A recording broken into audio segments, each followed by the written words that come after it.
In this video, I'll demonstrate how to use an agent to run API calls. To begin, I'll simply open the Agent Builder, and from the starting page, choose Start a New Agent from this page. To run an API, we of course need to use an API call.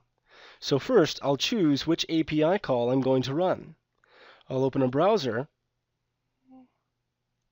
and starting from the home page, under the Support tab, I'll choose API to view a list of the available API calls that can be made.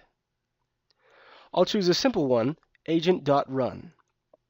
This API call simply activates a job for any particular agent on my account. If I scroll down, I can see an example of an agent.run API call. So I'll copy this and paste it into a notepad. To run any API call, you will need your account's unique web service key. You'll need to look up this information before beginning building. I will now paste the API call into the notepad.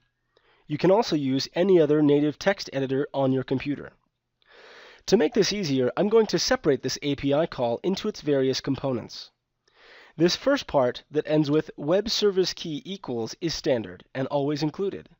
So we'll make that our first section. Here is the example API call. We're going to remove that and move on to the next component. Here we see service equals Mozenda 10. This is also standard and will always remain the same. The next component says operation equals agent.run. This identifies which API call we're running. The next component is the agent ID. Here is an example number. We'll replace this with the actual ID number of the agent that we're targeting with this API call. The next component that we see is agent parameter. Because the agent that we're using has no parameters, the remainder of these items are optional, so I'll remove them. It looks like I have all the information that I need except for agent ID. I'm going to copy and paste my web service key into its appropriate place within the API call, and I'll now return to the web console to find the agent ID. I'll click on my Agents tab to view the list of agents. I want to run the tutorial agent using this API call. I note that its item ID is 1031. The agent's item ID is the agent ID, as used in an API call. So I'll come back to my API and type 1031. Now I'm going to reassemble the various components of this API call into a single line. I'll copy this API call, and I'll use it in the agent. Let's return to the builder. To send my first API call, I'll enter it exactly as I would any other website URL. I'll simply create a set user input action by hovering my cursor over Enter a URL, click, and enter the API call in the Text to Input text box. I'll then click OK. To send the API call as a web request, I'll choose Click an Item from the new Action menu, and I'll click on Go.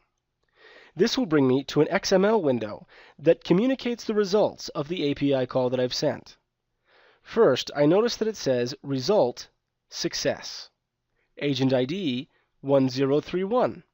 This confirms that Agent 1031, or in other words, the tutorial agent as shown here on the web console, has successfully begun a new job, as dictated by the agent.run API call. We also have the option of capturing some of the information on this page. To test this agent again, I'll simply choose Test Agent and select Start. Remember, when testing an agent, URL web requests really are being sent. Therefore, any API call that is used in an agent that is being tested is actually activating its designed function. So because I have tested this agent, Agent 1031 has received another API request. This agent can now be saved and used to run the same API call in the future. This concludes the video on how to use an agent to send API calls.